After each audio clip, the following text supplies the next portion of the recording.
Phrasing is the use of dynamics and articulation to deliver a rhythm. A rhythm played metrically correctly will not be effective if its phrasing is not considered. Phrasing at the piano is often misunderstood or disregarded, which can lead to rhythmic clunkiness and technical problems. In this video, we'll dive deep into two iconic melodies and explore the detailed ways in which they can be phrased at the piano. We'll also discuss the disconnect between how notes can look on paper versus how they feel to play, and ultimately, how we can use phrasing to develop our own lines. Let's start with Ornithology, as played by Barry Harris on his album, Breaking It Up.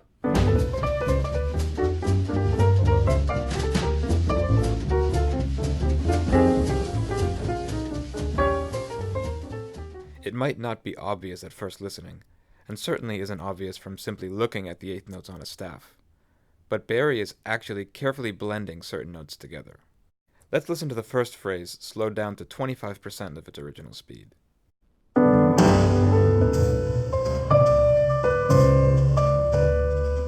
You can hear a distinct connection between the first four notes, so they're essentially blurred together, and also a distinct connection between the three-note phrases from the top note D.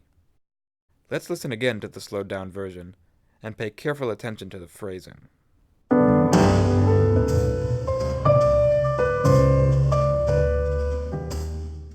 This phrasing can give an indication of what fingering he was using for this line. In order for the first four notes to sound all together at the same time, he must have been using 1, 2, 3, 4.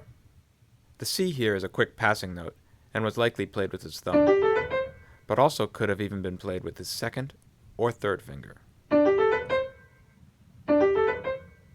And the top note D was likely played with his fourth or fifth finger, which would enable him to hold that note down like he does on the recording. Let's listen to the whole slowed down example again with this in mind.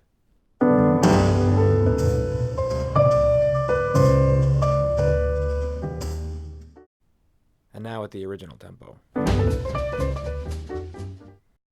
Also notice that each grouping slightly decrescendos from its first note, so not every eighth note is the same volume. The result is that we hear slight accents on the beginning of each grouping of eighth notes, and the entire line has contoured dynamics.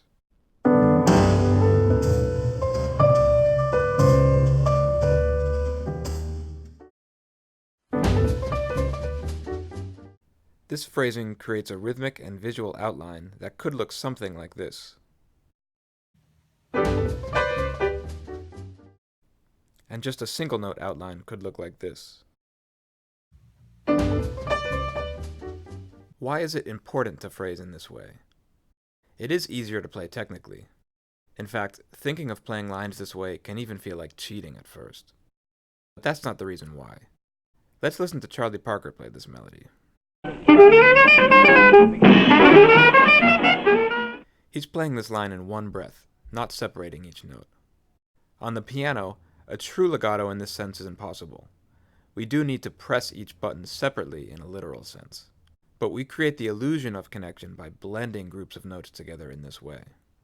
Not to say that there is only one single way to phrase this melody. Barry's phrasing would be most authentic to the original feel, but just so we can hear the difference, here's what 3 different phrasings of this melody could sound like.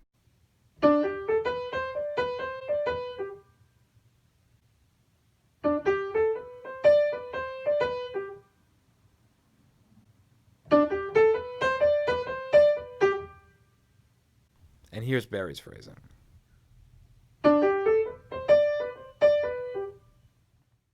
More on ornithology at the end of this video. But first, let's look at the details of phrasing a slower melody. Here's Miles Davis's Freddie Freeloader.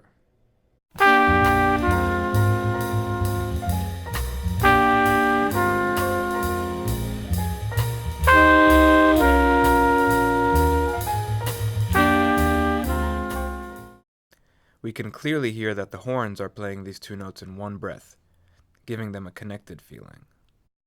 On the piano, although technically every note that we sound requires a new button to be pushed, we can create the illusion of connection by blending the two notes, so for a moment they are both sounding together. This blending is necessary to create the feeling of a single breath between the two separate notes. And the amount that we blend the two notes can vary infinitely.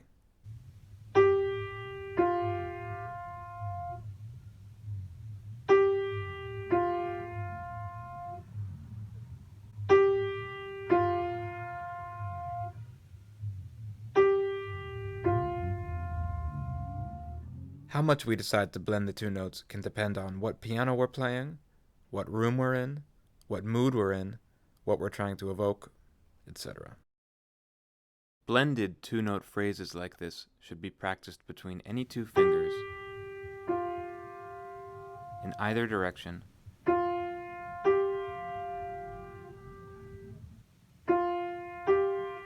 between any two notes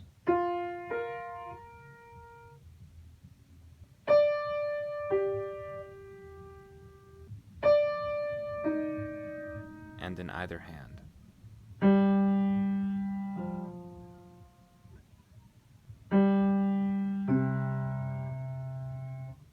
Not to say that two notes are always blended together. In the 9th and 10th bar of Freddie Freeloader, the articulation changes.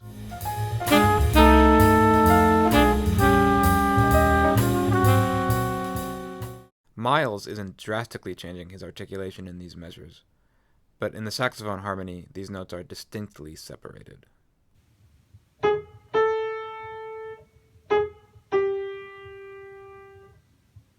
The whole melody to Freddie Freeloader looks like this. I'm not sure what the original chart looked like at this session, or if there even was a chart at all. But in notation, these details of phrasing are often left out. This is mostly because phrasing is usually implied by rhythm, and also it would be cumbersome, and actually impossible, to notate every slight detail of phrasing on a piece of paper. But if this two-note phrase was to be literally notated for the piano, it might look something like this. But whether notated or not, these decisions about phrasing need to be made consciously by the player. Let's listen to this whole melody played on piano with the same articulation as on the original.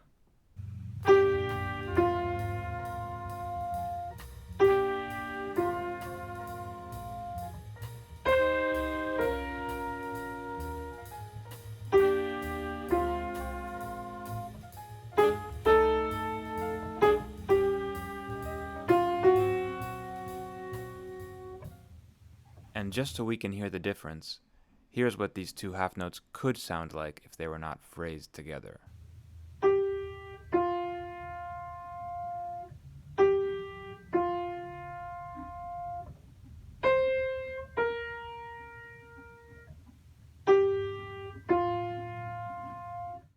The separation between the notes gives them an entirely different feeling.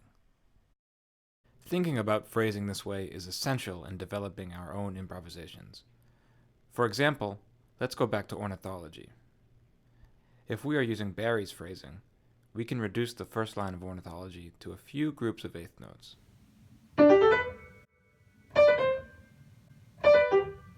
These are all eighth notes, but they are grouped together in a single gesture. We can extract the gesture of each one of these phrases to create our own phrases, like this.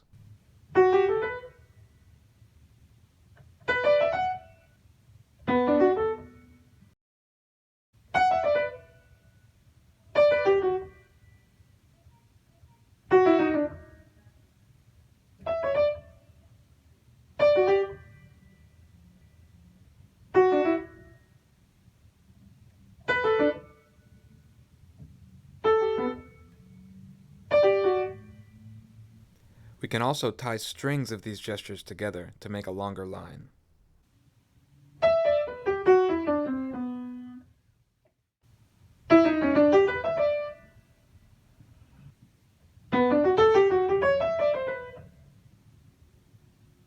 We can also use these gestures to improvise over the form of the tune.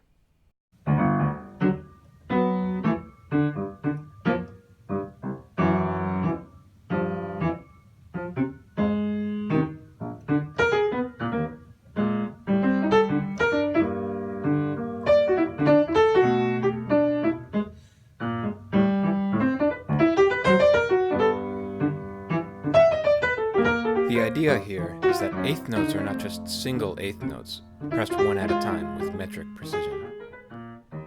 This can be counterintuitive at the piano, which, literally speaking, is 88 buttons that we press. But a careful consideration of how we are blending notes together to create connected phrases not only makes the piano easier to play, but also brings it to life.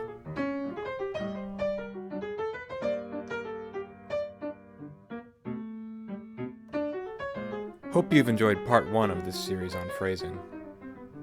In part 2, we'll talk about phrasing in ballads, as well as using the pedal to phrase larger chordal passages. Thanks for tuning in, and see you next time.